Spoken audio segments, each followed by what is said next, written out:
اولیاء شیاطین کا ذکر تو ہے نا، لیکن وہ کون کون ہے یہ ہمیں نہیں پتا، لیکن اگر ہم قرآن سے ڈھونڈیں تو مل جائیں۔ جو بیماری اس کی تھی حسد کی، آدم سے، ضد کی اور تکبر کی، وہی بیماری نبی صلی اللہ علیہ وسلم کے مقابلے میں یہود کے اندر آئی۔ اصل دنیا میں جنگ ہی ہم دونوں کی ہے، باقی تو سارے جناب وہ ہیں ایکسٹراز ہیں۔ اچانک پاکستان بننے کے بعد کوئی سازش شروع ہو گئی ہے، بیج پہلے سے اندر موجود ہے۔ بسم اللہ الرحمن الرحیم۔ پاکستان ایک خدائی راز کی 10th ایپیسوڈ کے ساتھ ہم آپ کی خدمت میں حاضر ہیں۔ ناظرین، گزشتہ ایپیسوڈ میں ہم نے بڑی تفصیل کے ساتھ ڈسکس کیا ایک خدائی راز کی ایک کہہ لیں کہ ایک ڈائمینشن کو، کہ پاکستان اگر ایک خدائی راز ہے تو اس کی جو لیڈرشپ ہے وہ پھر دینی کیوں نہیں ہے، دینی طبقے سے کیوں نہیں ہے قائد اعظم کی صورت میں، یا اس کے پیچھے تحریک کے اندر بھی جو قومی تحریک تھی اس کے اندر بھی لیڈرشپ آپ کو مسلم لیگ کے ہاتھ میں نظر آتی ہے اس کی۔ تو وہ بڑی تفصیل سے خالد صاحب نے اس کو ایکسپلین کیا۔ خالد صاحب، بن گوریان تو 1967 میں اس کو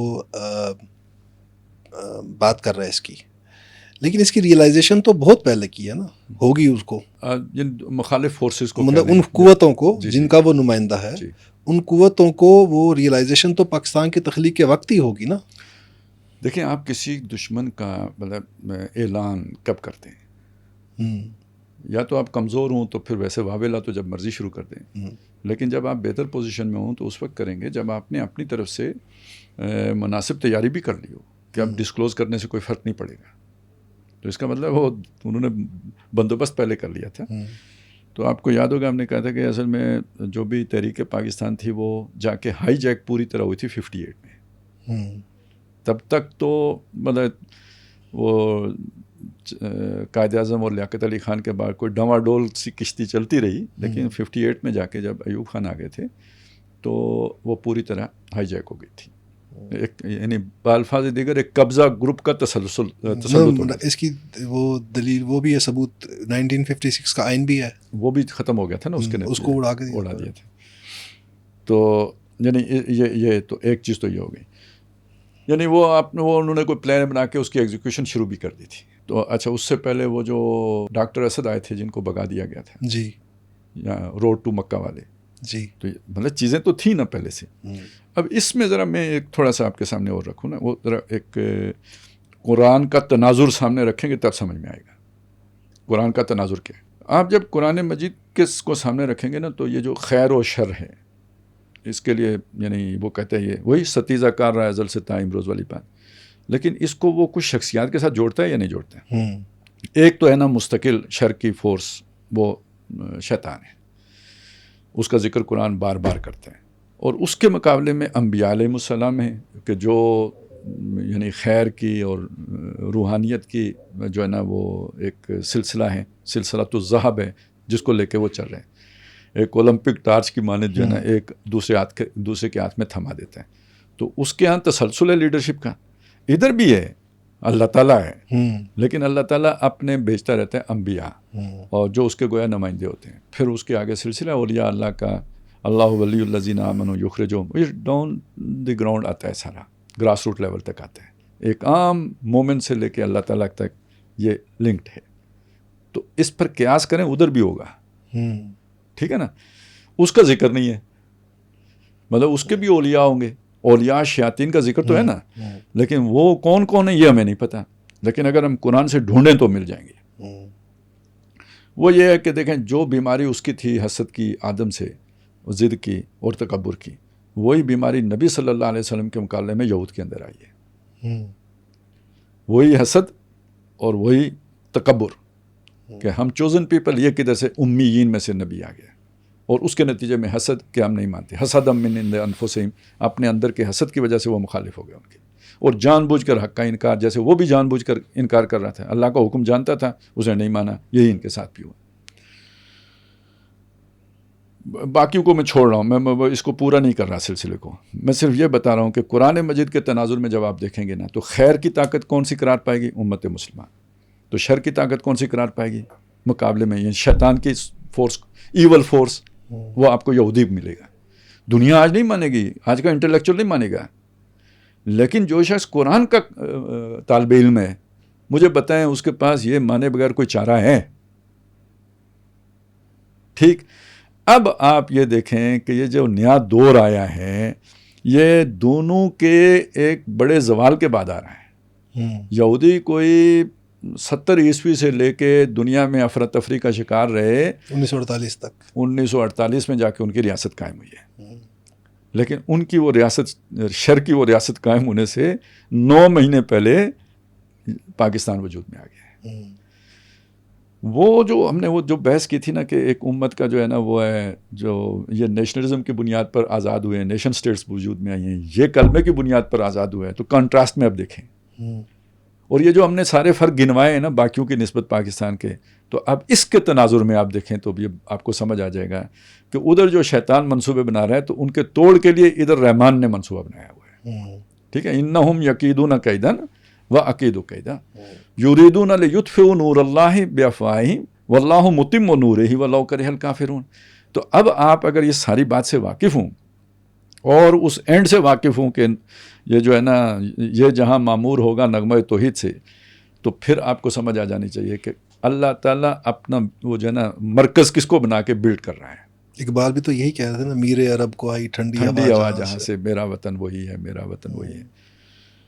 تو اب یہ کہ اللہ کو جیسے معلوم ہے کہ ایول جو ہے نا ایکسز آف ایول کہاں ہے, تو شیطان کو بھی تو معلوم ہے کہ جو ہے نا ایکسز آف خیر کہاں پہ ہے.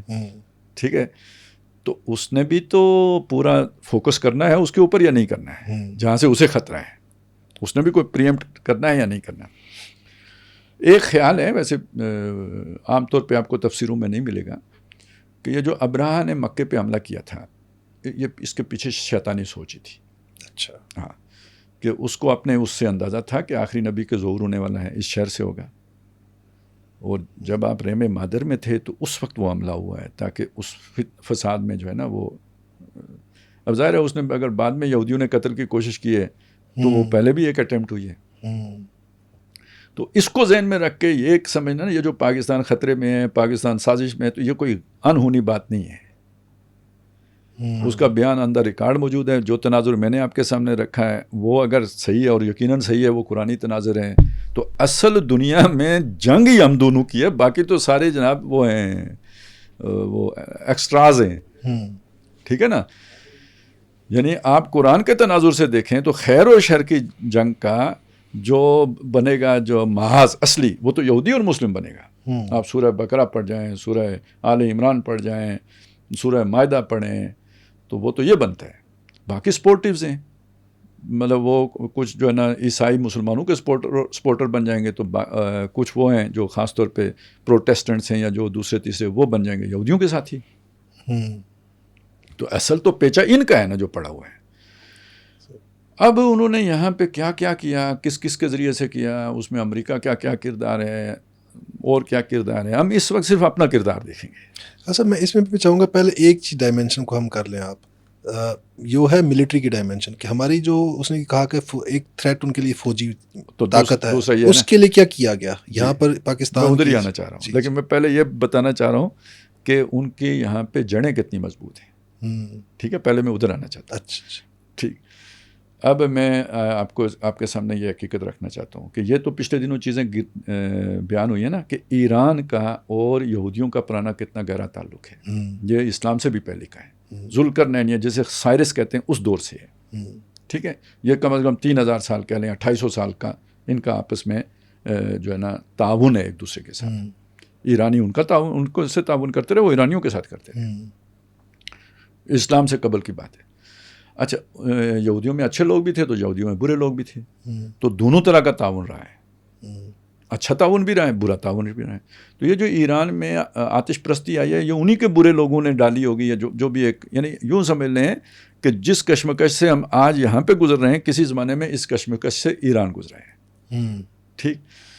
جب اسلام آ گیا تو وہ ایران کو بھی اسلام کے خلاف اس عنصر کو استعمال کیا گیا. سارا ایران نہیں کہیں گے, ایران میں بہت اچھے لوگ بھی آئے ہیں, لیکن کچھ ایک عنصر وہ تھا کہ جو اسلام کے خلاف بھی استعمال ہوا. اب جو ہندوستان میں اسلام آیا ہے وہ ایران سے چھن کے آیا ہے, فلٹر ہو کے آیا ہے. یہ اصل عرب اسلام نہیں تھا. تو اس ہندی اسلام کے اندر پہلے ہی سے ایرانی یا فارسی اثرات شامل تھے. ٹھیک ہے, وہ تصوف کے رستے ہوں یا جو بھی ہو, علم کلام کے رستے ہوں, لیکن تھے. خالص وہ عربی اسلام نہیں تھا. آگے چلیں. یہ تقریباً دیکھیں اکبر کے دور کی بات آتی ہے نا تو اکبر سے پہلے ہمایوں تھا. ہمایوں کا بیٹا ہے نا اکبر جی. اور اس سے پہلے بابر تھا. بابر کی تو رشتہ داری تھی ایران کے ساتھ, یا ہمایوں کی شاید پھوپھی. بابر کی وہ کچھ جنگیں شنگیں ہوئی تھی, وہ پھوپھی ادھر چلی گئی تھی, اٹھا کے لے گئے تھے, یا بعد میں تو رشتہ داری ہو گئی نا. تو اب ہوا یہ ہے کہ جب بابر کو اس کو ہمایوں کو شکست ہوئی بابر کے بعد, تو وہ وہاں سے بھاگا ہے تو ایران گیا ہے رشتہ داری کے اس چکر میں. پھر ایران سے وہ مدد لے کے آئے ہیں. اب جب وہ مدد لے کے آئے ہیں تو ساتھ ہی وہ جیسے ہوتا ہے نا کہ وہ کوئی جراثیم بھی ساتھ آ جاتے ہیں, بیکٹیریا بھی آ جاتے ہیں, یا وائرس آج کل ہم کہتے ہیں, تو وہ ساتھ وہ وائرس بھی آ گیا ہے. اور یہ جو وائرس آیا ہے اس کا پھر نتیجہ ہے اکبر. فوز اور فیضی جو اس کے رائٹ ہینڈ ابو الفیض اور فیضی, اور یہ سارا اصل میں اب آپ اسے اس کے ساتھ جوڑ کے دیکھیں. اور یہاں سے وہ پھر دین اکبری کا اور یہ ایک ڈول ڈالا گیا ہے جو ناکام بنا دیا گیا. تو بہت پرانا ہے. یہ میں نے صرف اس لیے حوالہ دیا ہے کہ آپ یہ نہ سمجھیں کہ یہ اچانک پاکستان بننے کے بعد کوئی سازش شروع ہو گئی ہے. بیج پہلے سے اندر موجود ہیں. یعنی وہ جو اسلام کا سورج جب عالم عرب میں غروب ہوا اور یہاں سے طلوع ہو رہا تھا دوسری صدی کے وائرس بھی آ گیا تھا, تو شیطان کو نظر آ گیا تھا کہ یہ کام یہاں سے مجدد الفسانی اور وہ جو دوسرے 1000 سال ہیں تو اس میں 7 وائرس بھی آ گیا. اب آگے اگر آپ آئیں گے تو یہ جب سلطنت برطانیہ یہاں پہ آئی ہے, ان کا اقتدار قائم ہوا ہے, تو اس وائرس کو انہوں نے بڑھوتری دی, مطلب سازگار ماحول دیا. اور اب مجھے کہنا پڑے گا کہ یہ جو تصوف آیا تھا یہ ایرانی اثرات سے آزاد نہیں تھا, اور ایرانی اثرات کے پیچھے یہودی اثرات بھی تھے, جو وہ ان کا قبالہ کا تصور ہے, وہ سارے ہمارے تصوف کے اندر بھی گھس آئے. خیر کا ایلیمنٹ بھی تھا, لیکن اسی کے اندر پھر وہ گدا ہوا وہ بھی تھا.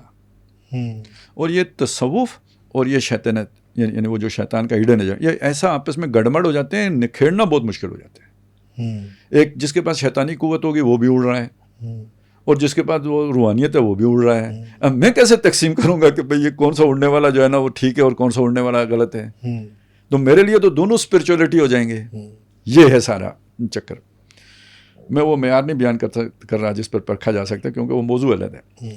اب اسی میں پھر آپ یہ دیکھ لیں کہ انگریز نے کیسے فائدہ اٹھایا. آج صوفی اسلام کی بات ہوتی ہے تو اس نے ایسے صوفی پیدا کیے, روحانی بزرگ جن کو لوگ فالو کریں, لیکن وہ لوگوں کے اندر انگریز کے خلاف بغاوت نہ پیدا کرنے دیں. ایسے علماء پیدا کیے جنہوں کا انگریز نے ہمیں نماز اور روزے کی اجازت دی ہوئی ہے, نہیں بھی پیدا کیے تو ان کو فیسیلیٹیٹ کیا.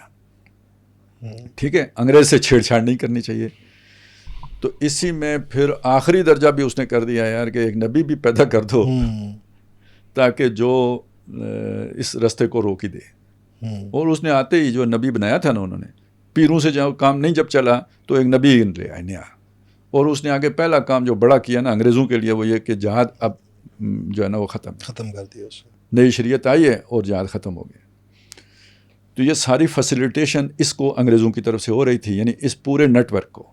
یہ پورا نیٹ ورک یہاں پہ بچھا ہوا ہے, آج بھی ہے. اس کے اندر یہ سارے کام ہو جانا, یہ خدا, یہ معجزے سے کم نہیں ہے. اب جب بن گوریان یہ کہہ رہا ہے تو اس کے پاس یہ وسائل ہیں جن کو اس نے ایکسپلائٹ کرنا ہے. اور جب اس نے ان وسائل کو ایکسپلائٹ کیا تو وہ عسکری طاقت پر پھر کون سی آکاش بیل جو ہے وہ مسلط ہوگی, کن لوگوں کو وہاں پہ فیسیلیٹیٹ کیا جائے گا, کون اوپر جا سکیں گے, کون جا کے وہاں بڑے عہدوں پر براجمان ہوں گے.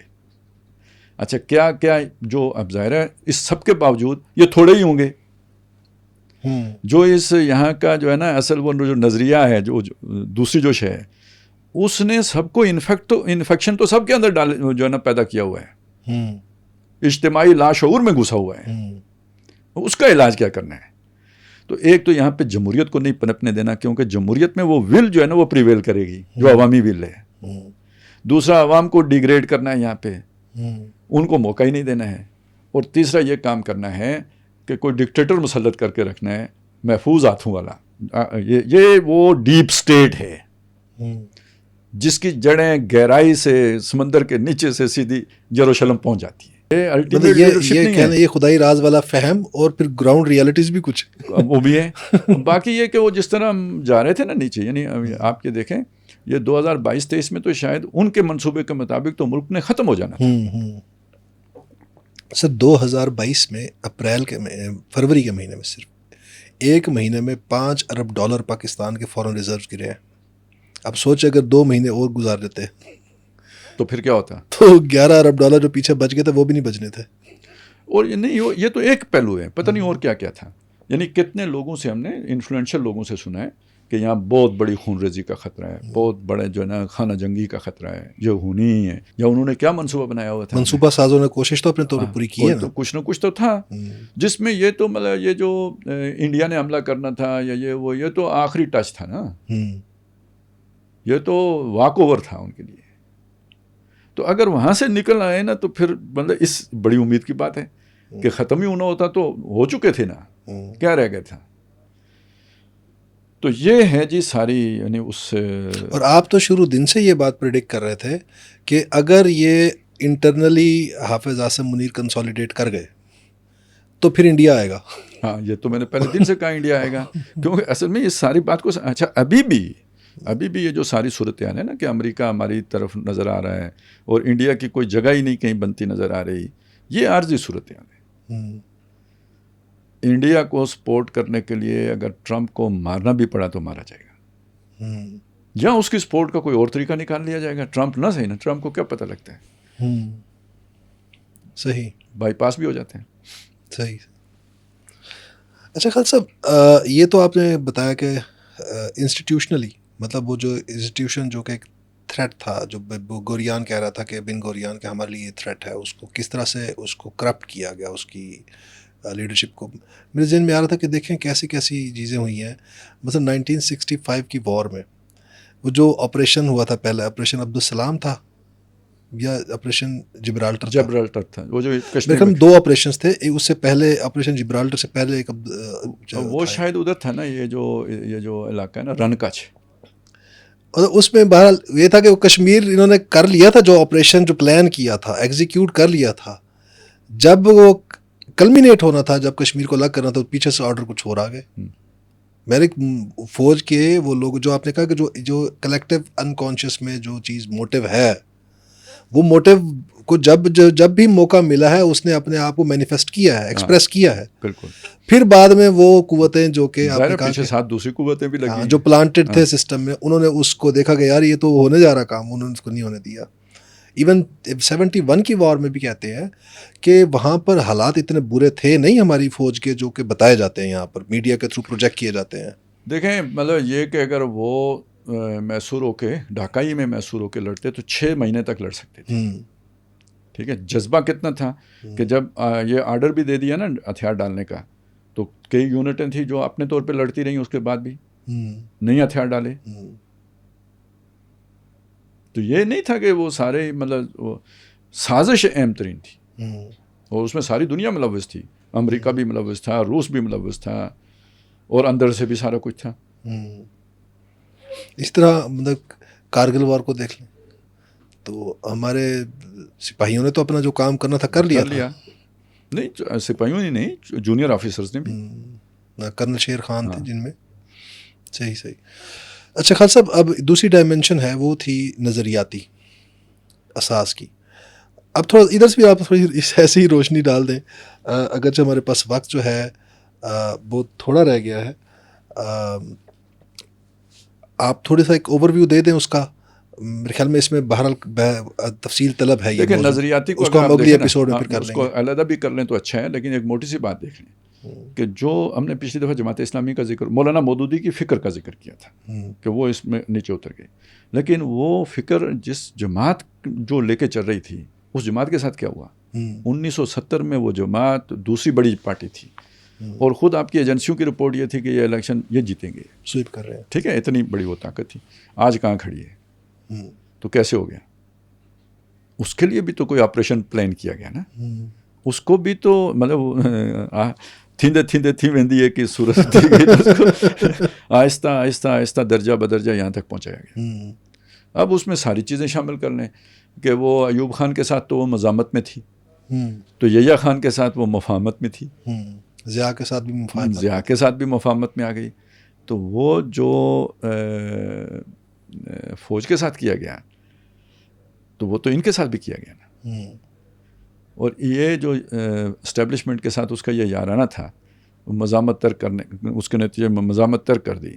تو نتیجہ یہ نکلا کہ آہستہ آہستہ وہ لوگ جو خوش آمدی تھے، وہ لوگ جو اتنے اہل نہیں تھے، وہ لوگ کہ جو جیسے کہتے ہیں نا ایک قربانی دینے کا مادہ جن میں ہو، کمٹمنٹ ہو، جن میں جو ڈیووٹیڈ ہوں، وہ پیچھے جاتے چلے گئے. اور جو یہ سیاست کے معاملات کو ذرا اچھی طریقے سے لے کے چل سکتے ہوں، وہ تو ایک علیحدہ گر رہے نا، جن کے پاس وہ تھے وہ آگے آتے گئے. تو یہ لیڈرشپ میں ہی تلپٹ ہوتا چلا گیا نا. اور پھر وہ رفتہ رفتہ جو ہے نا، ایک دم تو نہیں ہوتا، آہستہ آہستہ ہی ہوتا ہے. کرتے کرتے جو ہے نا پھر وہ IJI بنی، یعنی انہی جماعتوں کے ساتھ جن سے آپ کا اٹھنا بیٹھنا ہی نہیں تھا، جنہیں آپ سیکولر اور لبرل کہتے تھے، ان کے ساتھ آپ کا اتحاد ہو گیا. اس IJI کا ابتدائی جو سربراہ بنے تھے وہ جتوئی صاحب بنے تھے، ٹھیک ہے. اور پھر جا کے تو بعد میں نواز شریف بنے، بلکہ اس کے بعد صدر بنے تھے سمیع الحق صاحب. اسی میں الیکشن جیتے گئے تھے ان کی صدارت میں، لیکن پھر صدر بنا دیا گیا نواز شریف صاحب کو، کیونکہ وزیر اعظم انہوں نے بننا تھا. پھر وہ IJI ٹوٹ گئی، بہت کچھ ہوتا رہا. پھر MMA بن گئی، اس میں تو اس سے بھی پہلے اسلامک فرنٹ بنی تھی، اسلامک فرنٹ بنا. یعنی یہ ان سارے مراحل سے گزار کر بالآخر اب وہ جو ہے نا ضمانت ضبط ہونے کا دور آ گیا. اچھا خان صاحب، میں تھوڑا سا چاہوں گا اس پر تھوڑا سا ہمیں نا ایلیبوریٹ کرنے کی ضرورت ہے. یہ چلیں پھر اب دیکھ لیں گے. یعنی بعض اعتبارات سے آپ دیکھیں تو اسلامی سوچ، اسلامی فکر اس میں اضافہ ہوا ہے، ٹھیک ہے، پھیلی ہے زیادہ، جو ہے نا عوام نے اسے قبولیت بخشی ہے. جماعتیں ساری کمزور ہوئی ہیں. یہ پوائنٹ تھا اصل میں چاہ رہا تھا کہ جیسے وہ آپ نے نا اسلام کی نشت ثانیہ، ایک ہے مسلمانوں کا عروج و زوال ہے، ایک اسلام کا عروج و زوال ہے. اسلام کے پرسپیکٹو سے دیکھیں تو پاکستان میں بہرحال درجہ بدرجہ وہ آپ کو ارتقاء نظر آتا ہے، لیکن مذہبی قیادت کی طرف جائیں تو وہاں ڈسکریڈٹ ہوتی ہیں. اور خاص طور پر جہاں تک آپ پہنچے اس سے آگے جو اگلی ایپیسوڈ جو فیز آتی ہے مشرف کا ایرا، یہ جو کہہ لیں 2000 کے آن ورڈ، اس میں ہماری مذہبی قیادت اور سیاسی قیادت دونوں گریجولی جو ہے وہ ڈسکریڈٹ ہو گئی ہیں. یہ کیوں ہو گئیں، یہ سارا سفر کیسے ہوا ہے، میں چاہوں گا اس پر تھوڑا تفصیلی آپ ایک ایپیسوڈ تو کریں اس کے اوپر. تو آج ناظرین ہم یہاں تک ہی آج اپنی اس ایپیسوڈ کا اختتام کرتے ہیں. اگلی ایپیسوڈ میں اسی موضوع کو ہم انشاءاللہ یہیں سے کنٹینیو کریں گے. تب تک کے لیے اجازت دیجیے گا. اللہ حافظ.